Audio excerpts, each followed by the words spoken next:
नमस्ते बच्चों। मैं मनीषा गोखले आशीष हिंदी क्लासेस में आप सभी का स्वागत है। बच्चों, आज हम पढ़ने वाले हैं आपकी पाठ्य पुस्तक स्पर्श भाग 2 से सीताराम सेक्सरिया द्वारा लिखा गया डायरी का एक पन्ना यह पाठ।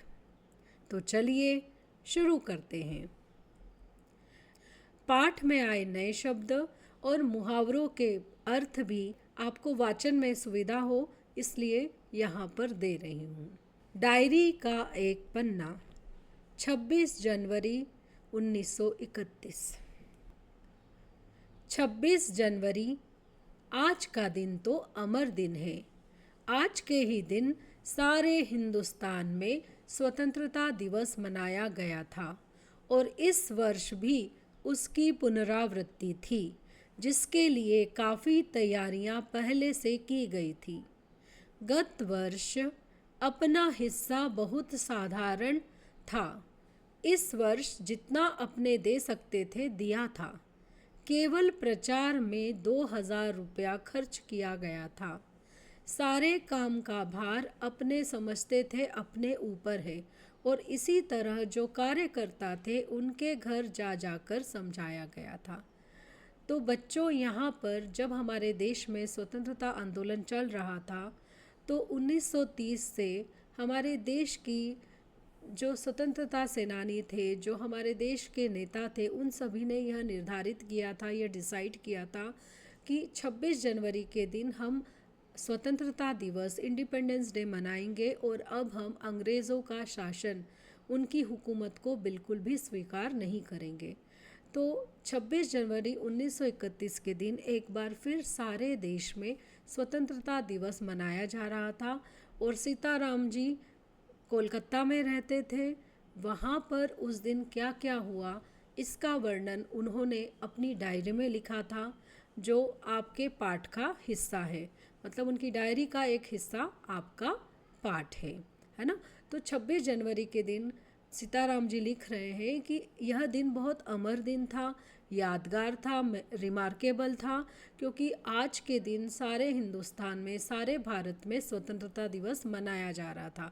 चूँकि यह पहली बार नहीं हो रहा था, बल्कि यह पिछले साल की पुनरावृत्ति थी। पुनरावृत्ति मतलब फिर से दोहराना, है ना। तो पिछले साल भी स्वतंत्रता दिवस मनाया गया था और आज फिर से उसे दोहराया जा रहा था, है ना। और जिसके लिए बहुत सारी तैयारियां कोलकाता में भी की गई थी। गत वर्ष का अर्थ है पिछले साल। तो पिछले साल वो बता रहे हैं कि कलकत्ता में इतना ज़्यादा विशेष कार्यक्रम का आयोजन नहीं हुआ था, बहुत सामान्य था यह जो सेलिब्रेशन था वो। लेकिन इस साल जितना हो सके उतना ज़्यादा यहाँ के नगरवासियों ने किया है। केवल इसके प्रचार में, हर जगह इसके बारे में बताने के लिए ही 2000 रुपये खर्च किए गए हैं और सारे काम की जिम्मेदारी जो है वो लेखक अपने ऊपर मानते हैं और इसीलिए उन्होंने हर एक कार्यकर्ता, जो भी पार्टिसिपेंट थे, उनके घर जा जाकर क्या करना है, कैसे करना है, यह अच्छे से समझाया। बड़े बाजार के प्रायः मकानों पर राष्ट्रीय झंडा फहरा रहा था और कई मकान तो ऐसे सजाए गए थे कि ऐसा मालूम होता था कि मानो स्वतंत्रता मिल गई हो। कलकत्ते के प्रत्येक भाग में ही झंडे लगाए गए थे। जिस रास्ते से मनुष्य जाते थे उसी रास्ते में उत्साह और नवीनता मालूम होती थी। लोगों का कहना था कि ऐसी सजावट पहले नहीं हुई। पुलिस भी अपनी पूरी ताकत से शहर में गश्त देकर प्रदर्शन कर रही थी। मोटर लारियों में गोरखे तथा सार्जेंट प्रत्येक मोड़ पर तैनात थे। कितनी ही लारियां शहर में घुमाई जा रही थीं। घुड़सवारों का प्रबंध था। कहीं भी ट्रैफिक पुलिस नहीं थी। सारी पुलिस को इसी काम में लगाया गया था। बड़े बड़े पार्कों तथा मैदानों को पुलिस ने सवेरे से ही घेर लिया था। तो यहाँ लेखक बता रहे हैं कि कलकत्ता का जो बड़ा बाजार था उसके सभी मकानों पर राष्ट्रीय ध्वज, जो ध्वज निर्धारित किया गया था हमारे देश के लिए, उसे फहराया गया था और कई मकान तो ऐसे सजाए गए थे, इतनी सजावट की थी जैसे ऐसा लग रहा था कि सच में ही हमें स्वतंत्रता या इंडिपेंडेंस या आज़ादी मिल गई है। कलकत्ते के प्रत्येक भाग में झंडे लगाए गए थे और जहाँ पर भी लोग जाते थे वहाँ पर उन्हें एक अलग उत्साह, एक अलग नवीनता दिखाई दे रही थी। लोग कह रहे थे कि ऐसा तो सेलिब्रेशन पहले कभी नहीं हुआ, इतनी सजावट की गई है, इतना डेकोरेशन किया गया है। जहाँ पर लोग इतना सेलिब्रेशन के लिए तैयारी कर रहे थे, वहीं पुलिस भी पूरे शहर में गश्त का मतलब होता है पहरेदारी करना, तो पहरेदारी कर रहे थे कि कोई भी अनहोनी ना हो, क्योंकि पुलिस ने इस तरह के सेलिब्रेशन से मना किया था। जो ब्रिटिश सरकार है उनका आदेश था कि इस तरह का किसी भी तरह का आयोजन नहीं होगा। मोटर लारियों के ऊपर जो पुलिस के अधिकारी थे उन्हें हर एक मोड़ पर, हर एक कॉर्नर पे तैनात किया जा रहा था, उन्हें ड्यूटी दी जा रही थी। बहुत सारी लॉरियों में पुलिस इधर उधर शहर में घूम कर चेक कर रही थी कि कहीं कुछ गड़बड़ तो नहीं है। घुड़सवार भी थे जो इधर उधर सब जगह गश्त लगा रहे थे, पहरेदारी कर रहे थे, और यहाँ तक कि जो ट्रैफिक पुलिस थी उन्हें भी इसी काम में लगा दिया गया था।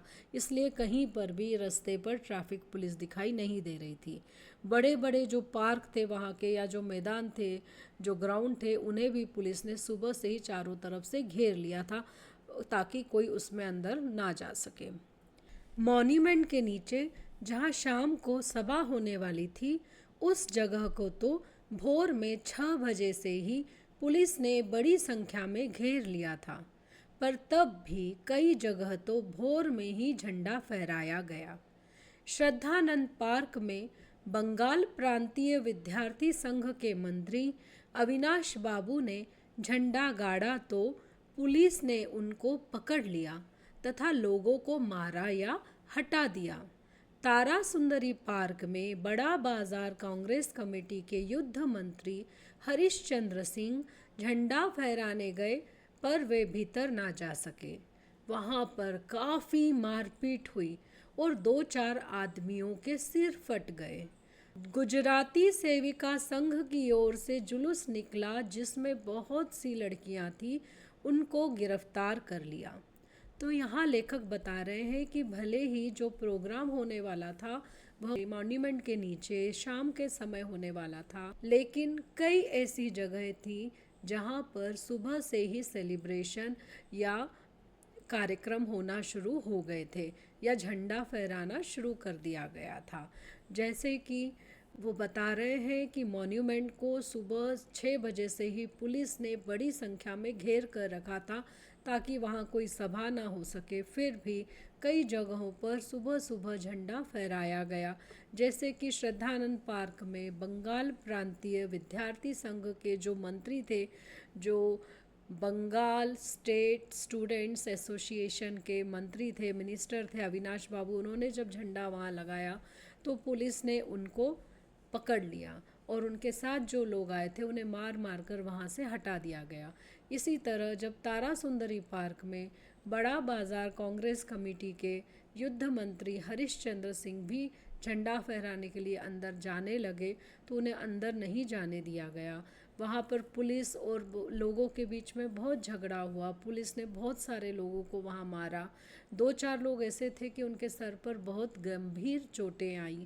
इसी तरह गुजराती सेविका संघ ने भी अपना एक जुलूस प्रोसेशन निकाला जिसमें बहुत सारी लड़कियों ने भाग लिया। इन सभी को भी पुलिस ने गिरफ्तार कर लिया, अरेस्ट कर लिया। 11 बजे मारवाड़ी बालिका विद्यालय की लड़कियों ने अपने विद्यालय में झंडोत्सव मनाया। जानकी देवी, मदालसा आदि भी गई थीं। लड़कियों को उत्सव का क्या मतलब है समझाया गया। एक बार मोटर में बैठकर सब तरफ घूमकर देखा तो बहुत अच्छा मालूम हो रहा था। जगह जगह फ़ोटो उतर रहे थे। अपने भी फ़ोटो का काफ़ी प्रबंध किया था। 2-3 बजे कई आदमियों को पकड़ लिया गया, जिसमें मुख्य पूर्णोदास और पुरुषोत्तम राय थे। तो यहाँ पर राइटर बता रहे हैं सीताराम जी कि 11 बजे जो मारवाड़ी बालिका विद्यालय था, जो गर्ल्स स्कूल था वहाँ का मारवाड़ी, वहाँ पर लड़कियों को ने अपने स्कूल में फ्लैग होस्टिंग या झंडे को फहराया। वहाँ पर जानकी देवी और मदालसा जैसी नेत्री भी आई हुई थी, जिन्होंने लड़कियों को बताया कि हम हर साल यह उत्सव क्यों मनाते हैं और हमें क्या करना चाहिए। लेखक ने भी मोटर से सारे शहर का एक मुआयना किया, सब तरफ वह घूम कर आया और वह कह रहा था कि उसे बहुत अच्छा लग रहा था। जगह जगह पर लोग फ़ोटोग्राफ खींच रहे थे। लेखक ने भी फ़ोटोग्राफ के खींचने की व्यवस्था या प्रबंध किया हुआ था। 2-3 बजे तक लेखक ने बताया कि बहुत सारे लोगों को पुलिस ने गिरफ्तार कर लिया, जिसमें पूर्णोदास और पुरुषोत्तम राय प्रमुख थे। सुभाष बाबू के जुलूस का भार पूर्णोदास पर था, पर यह प्रबंध कर चुका था। स्त्री समाज अपनी तैयारी में लगा था। जगह जगह से स्त्रियां अपना जुलूस निकालने की तथा ठीक स्थान पर पहुंचने की कोशिश कर रही थी। मोन्यूमेंट के पास जैसा प्रबंध भोर में था, वैसा करीब 1 बजे नहीं रहा। इससे लोगों को आशा होने लगी कि शायद पुलिस अपना रंग ना दिखलावे, पर वह कब रुकने वाली थी। 3 बजे से ही मैदान में हजारों आदमियों की भीड़ होने लगी और लोग टोलियां बना बना कर मैदान में घूमने लगे। आज जो बात थी वह निराली थी। तो राइटर यहाँ पर बता रहे हैं, जो लेखक है वो बता रहे हैं कि सुभाष चंद्र बोस का जो जुलूस निकलने वाला था, उसकी तैयारियां करने की जो जिम्मेदारी थी, जो रिस्पॉन्सिबिलिटी थी, जो भार था, वह पूर्णोदास पर था। वो 2-3 बजे पुलिस द्वारा गिरफ्तार कर लिए गए, पर उन्होंने पहले से ही सारा अरेंजमेंट, सारी व्यवस्था कर रखी थी। स्त्री समाज, वहाँ का जो महिला समाज था, उन्होंने भी बहुत सारी तैयारियां की थी। अलग अलग जगहों से बहुत सारी महिलाओं का समूह या महिलाओं का जुलूस या प्रोसेशन निकल रहा था और वो सब ठीक समय पर मोन्यूमेंट के पास पहुंचने वाले थे। मोन्यूमेंट के पास सुबह में जितनी ज़्यादा पुलिस की भीड़ थी, वो लगभग 1 बजे थोड़ी कम हुई, तो लोगों को ऐसा लगने लगा कि पुलिस अपना रंग ना दिखलावे, मतलब वो अपना असली चरित्र जो है, जो उनकी असली व्यवहार है, वो नहीं दिखलाएगा। शायद पुलिस हमें थोड़ा सा रियायत दे देगा, पुलिस लोगों को नहीं पकड़ेगा, लेकिन ऐसा नहीं हुआ। 3 बजे से ही उस मैदान में हज़ारों की संख्या में लोग इकट्ठे होने लगे, बहुत ज़्यादा भीड़ हो गई और कुछ लोग तो छोटे छोटे ग्रुप बनाकर मैदान में घूमने लगे। लेखक कह रहा है, इतना अच्छा लग रहा था, ऐसे लग रहा था कि कोई बहुत बड़ा सेलिब्रेशन पूरे शहर में हो रहा है। जब से कानून भंग का काम शुरू हुआ है, तब से आज तक इतनी बड़ी सभा ऐसे मैदान में नहीं की गई थी, और यह सभा तो कहना चाहिए कि ओपन लड़ाई थी। पुलिस कमिश्नर का नोटिस निकल चुका था कि अमुक अमुक धारा के अनुसार कोई सभा नहीं हो सकती। जो लोग काम करने वाले थे, उन सबको इंस्पेक्टरों के द्वारा नोटिस और सूचना दे दी गई थी कि आप यदि सभा में भाग लेंगे तो दोषी समझे जाएंगे। इधर काउंसिल की तरफ से भी नोटिस निकल गया था कि मॉन्यूमेंट के नीचे ठीक 4:24 पर झंडा फहराया जाएगा तथा स्वतंत्रता की प्रतिज्ञा पढ़ी जाएगी। सर्वसाधारण की उपस्थिति होना चाहिए।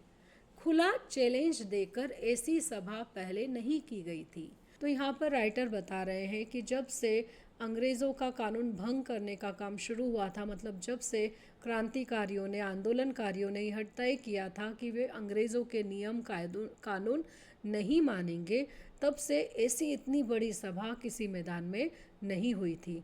यह सभा एक्चुअल में एक ओपन फाइट या ओपन लड़ाई थी अंग्रेज़ों के खिलाफ। पुलिस कमिश्नर ने मॉर्निंग में ही एक नोटिस निकाल दिया था कि डैश डैश सेक्शन के अंतर्गत कोई भी सभा कहीं पर भी नहीं की जा सकती, और जो लोग ये सब तैयारियां कर रहे थे उन्हें भी इंस्पेक्टर के थ्रू नोटिस और सूचना भेज दी गई थी कि ऐसा कुछ भी काम ना करें। अगर आप इस मीटिंग में पार्ट लेंगे तो आप कल्प्रिट होंगे, आप दोषी समझे जाएंगे, आपने अपराध किया है और आपको सज़ा भी मिल सकती है। जबकि जो काउंसिल था, कांग्रेस का जो काउंसिल था, उनकी तरफ से यह नोटिस निकला था कि मॉन्यूमेंट के नीचे ठीक 4:24 पर देश की आज़ादी का झंडा फहराया जाएगा और स्वतंत्रता की प्रतिज्ञा भी पड़ी जाएगी। हम कसम खाएंगे कि हम स्वतंत्र रहेंगे और हम अंग्रेज़ों के नियमों का पालन नहीं करेंगे, और सभी लोगों को इसमें उपस्थित होना है। तो इस तरह से यह नोटिस भेजकर जो कांग्रेस है या जो आंदोलनकारी है, उन्होंने खुला चैलेंज दिया था ब्रिटिशर्स को या अंग्रेज़ों को कि आप जो चाहे वो करो, सभा तो होकर ही रहेगी। ठीक 4:10 पर सुभाष बाबू जुलूस लेकर आए। उनको चौरंगी पर ही रोका गया, पर भीड़ की अधिकता के कारण पुलिस जुलूस को रोक नहीं सकी। मैदान के मोड़ पर पहुंचते ही पुलिस ने लाठियां चलानी शुरू कर दी। बहुत आदमी घायल हुए। सुभाष बाबू पर भी लाठियां पड़ी। सुभाष बाबू बहुत ज़ोरों से वंदे मातरम बोल रहे थे। ज्योतिर्मय गांगुली ने सुभाष बाबू से कहा, आप इधर आ जाइए, पर सुभाष बाबू ने कहा आगे बढ़ना है। तो राइटर बता रहा है कि चूंकि 4:24 पर यह प्रोग्राम था, तो एग्जैक्ट 4:10 पर 4:10 पर दोपहर के सुभाष बाबू अपने प्रोसेशन, अपने जुलूस के साथ आगे बढ़ रहे थे, और लेकिन उनको चौरस्ते पर, चौरंगी मतलब जो क्रॉस रोड है, उस पर रोक दिया गया। लेकिन भीड़ इतनी ज़्यादा थी उनके साथ में, जुलूस में इतने हज़ारों की संख्या में लोग थे कि पुलिस उनको रोक नहीं पाई, और वो मैदान के मोड़ पर पहुंच गए। जब नहीं रुके तो पुलिस ने लाठियां चलाना, डंडे से मारना शुरू कर दिया, जिससे बहुत सारे लोग घायल हो गए। सुभाष बाबू पर भी पुलिस ने लाठियां चलाई। तो सुभाष चंद्र बोस जी थे, वो ज़ोर ज़ोर से वंदे मातरम बोल रहे थे। ऐसे समय में उनके साथ ज्योतिर्मय गांगुली जो थे, उन्होंने उनसे कहा कि आप इधर आ जाइए ताकि आप लाठियों से बच जाएंगे, लेकिन सुभाष बाबू ने कहा आगे बढ़ना है। यह सब तो अपने सुनी हुई लिख रहे हैं, पर सुभाष बाबू का और अपना विशेष फासला नहीं था। सुभाष बाबू बड़े जोर से वंदे मातरम बोलते थे, यह अपनी आंख से देखा। पुलिस भयानक रूप से लाठियां चला रही थी। क्षितिज चटर्जी का फटा हुआ सिर देखकर तथा उसका बहता हुआ खून देखकर आंख मीच जाती थी।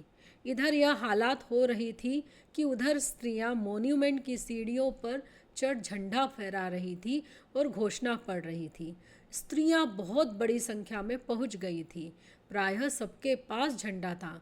जो वॉलंटियर गए थे वे अपने स्थान से लाठियां पड़ने पर भी हटते नहीं थे।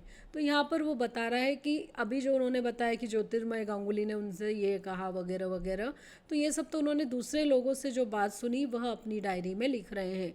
पर वो यह भी बता रहे हैं कि मेरे और सुभाष बाबू के बीच फासला मतलब दूरी, बहुत ज़्यादा दूरी नहीं थी, और इस कारण वो जो जोर जोर से वंदे मातरम बोल रहे थे वह लेखक को भी सुनाई दे रहा था। उन्होंने अपनी आंखों से देखा कि सुभाष चंद्र बोस जी बहुत ज़ोर ज़ोर से वंदे मातरम बोल रहे थे, और पुलिस बहुत ज़्यादा भयानक रूप से लाठियां चला रही थी, लोगों को डंडे से मार रही थी, जिसमें एक क्षितिज चटर्जी करके जो आंदोलनकारी था, उसके सर पर बहुत ज़्यादा चोट लगी और उसका सर फट गया और उससे खूब खून बहने लगा। इतना ज़्यादा खून बह रहा था कि लेखक भी उसे देख नहीं पा रहे थे, उसकी भी आंखें डर के मारे मिची जा रही थी। यहाँ पर यह हालत हो रहे थे कि पुलिस जुलूस को रोक रही थी, मार रही थी, तब तक उधर जो स्त्रियाँ थी वो मॉन्यूमेंट की सीढ़ियों पर चढ़कर ऊपर पहुँच गई और उन्होंने झंडे को फहरा दिया, और साथ ही साथ जो प्रतिज्ञा या जो घोषणा पढ़नी थी वो भी उन्होंने पढ़ दी। मतलब बराबर 4:24 पर जो कार्यक्रम निर्धारित हुआ था, जो डिसाइडेड था, वो कार्यक्रम स्त्रियों ने पूरा कर दिया। जो महिलाएं थी, जो लेडीज़ें थी, वो इतनी ज़्यादा संख्या में पहुंच गई थी, बहुत ज़्यादा संख्या में थी, और सबके हाथ में झंडे थे। जो वॉलेंटियर्स थे, जो वहाँ पर देख रेख कर रहे थे कामों की, वो पुलिस की लाठी खाकर भी अपनी जगह से नहीं हल रहे थे।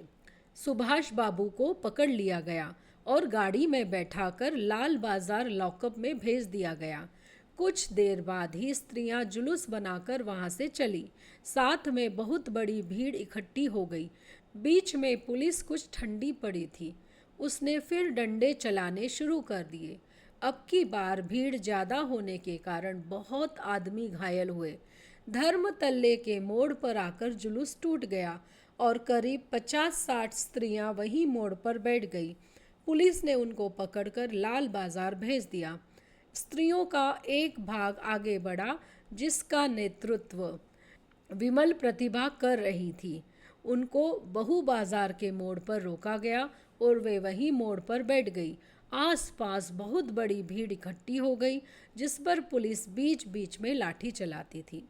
तो यहाँ पर यह बताया जा रहा है कि जब सभा हो गई, प्रतिज्ञा पढ़ ली गई, झंडा फहराया गया, तो चूंकि यह नोटिस के विरुद्ध काम था, इसलिए सुभाष बाबू को पुलिस ने पकड़ लिया और गाड़ी में बैठाकर लाल बाजार में जो पुलिस थाना था वहाँ के लॉकअप में भेज दिया गया। तो वहाँ पर जो स्त्रियाँ थी मॉन्यूमेंट में, उन्होंने एक जुलूस बनाया और वो आगे बढ़ने लगी। साथ में उनके बहुत सारी भीड़ लोगों की भी इकट्ठी हो गई। पुलिस जो थोड़ी देर के लिए शांत हो गई थी क्योंकि उन्होंने सुभाष चंद्र जी को पकड़ लिया था, वो फिर से इस भीड़ के ऊपर डंडे चलाने लगी, मतलब लोगों को मारने लगी। भीड़ बहुत ज़्यादा होने से बहुत सारे लोगों को डंडे से बहुत सारी चोटें आई, बहुत सारे लोग घायल हुए। आगे यह भीड़ जब धर्म तल्ले के टर्न पर या मोड़ पर आई तो जुलूस टूट गया, मतलब इस जुलूस के दो भाग हो गए। लगभग 50 से 60 जो महिलाएं थी वो वहीं मोड़ पर बैठ गई और नारे लगाने लगी, जिन्हें कि पुलिस ने पकड़कर लाल बाजार के लॉकअप में भेज दिया। और बाकी जो स्त्रियां थी उनको, विमल प्रतिभा जी जो थी, उन्होंने उनको लीडरशिप की उनकी और उन्हें आगे लेकर ले जाने लगी उन्हें आगे। ये जो ग्रुप था जो आगे जा रहा था उसको बहू बाजार के टर्न पर या मोड़ पर रोक दिया गया और वो वहीं पर फिर बैठ गई। जब अब पुलिस ने उनको आगे जाने से मना किया और लाठियां चलाने लगी तो वो महिलाएं उसी जगह पर बैठ गई और ज़ोर ज़ोर से नारे लगाने लगी। उनके आसपास ढेर सारी लोगों की भीड़ इकट्ठी हो गई, जिस पर पुलिस बीच बीच में लाठी या डंडे चला रही थी। इस प्रकार करीब पौन घंटे के बाद पुलिस की लारी आई और उनको लाल बाजार ले जाया गया और भी कई आदमियों को पकड़ा गया। ब्रजलाल गोयनका, जो कई दिन से अपने साथ काम कर रहा था और दमदम जेल में भी अपने साथ था, पकड़ा गया।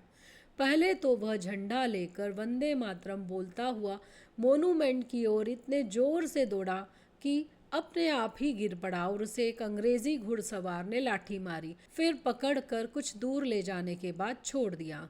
इस पर वह स्त्रियों के जुलूस में शामिल हो गया और वहां पर भी उसको छोड़ दिया।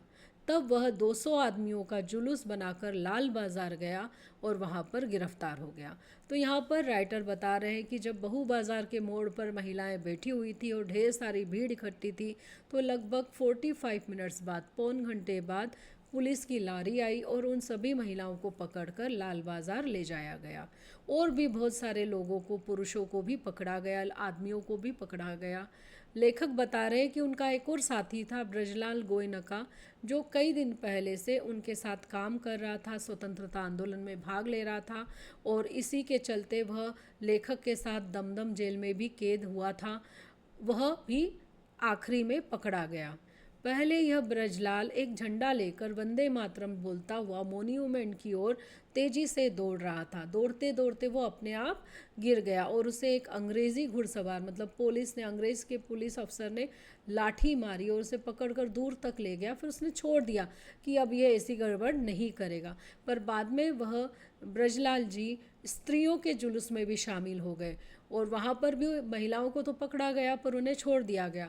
फिर उन्होंने लगभग 200 लोगों का एक ग्रुप बनाया जुलूस के लिए, प्रोसेशन के लिए, और उन्हें लेकर नारे लगाते हुए वो लाल बाजार तक पहुँचे, जहाँ पर उन्हें गिरफ्तार कर लिया गया। मदालसा भी पकड़ी गई थी। उससे मालूम हुआ कि उसको थाने में भी मारा था। सब मिलाकर 105 स्त्रियां पकड़ी गई थी। बाद में रात को 9 बजे सबको छोड़ दिया गया। कलकत्ता में आज तक इतनी स्त्रियां एक साथ गिरफ्तार नहीं की गई थी। करीब 8 बजे खादी भंडार आए तो कांग्रेस ऑफिस से फ़ोन आया कि यहाँ बहुत आदमी चोट खाकर आए हैं और कई की हालत संगीन है, उनके लिए गाड़ी चाहिए। जानकी देवी के साथ वहाँ गए। बहुत लोगों को चोट लगी हुई थी। डॉक्टर दासगुप्ता उनकी देखरेख तथा फोटो उतरवा रहे थे। उस समय तक 67 आदमी वहाँ आ चुके थे। बाद में तो 103 तक आ पहुँचे। तो यहाँ पर राइटर बता रहा है कि महिलाओं में मदलसा को भी गिरफ्तार किया गया था। बाद में उन्हें मदलसा से बातचीत करने पर पता चला कि थाने पे भी उनकी पिटाई हुई थी, पुलिस ने उन्हें मारा था। कुल मिलाकर 105 महिलाओं को पकड़ा गया था, जिन्हें देर रात 9 बजे छोड़ा गया।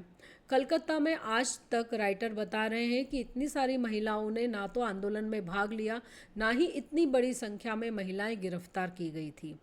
लगभग 8 बजे जब वो खादी भंडार में थे तो कांग्रेस ऑफिस से फ़ोन आया कि वहाँ पर बहुत सारे जख्मी या घायल लोग आए हुए हैं और कोई की हालत बहुत संगीन, संगीन मतलब बहुत ख़राब है और उनके लिए गाड़ी की ज़रूरत है। संगीन मतलब ख़राब। तब लेखक जानकी देवी के साथ वहाँ गए। वहाँ बहुत सारे लोगों को चोट लगी हुई थी। जो डॉक्टर दास गुप्ता थे वो उनकी देखरेख कर रहे थे, फर्स्ट एड दे रहे थे उन्हें और उनके फ़ोटो भी निकलवा रहे थे। उस समय लगभग 67 आदमी वहाँ आ चुके थे, बाद में तो 103 तक आ गए। अस्पताल गए लोगों को देखने से मालूम हुआ कि 160 आदमी तो अस्पतालों में पहुँचे और जो लोग घरों में चले गए वे अलग हैं। इस प्रकार 200 घायल जरूर हुए हैं। पकड़े गए आदमियों की संख्या का पता नहीं चला, पर लाल बाजार के लॉकअप में स्त्रियों की संख्या 105 थी। आज तो जो कुछ हुआ वह अपूर्व हुआ है।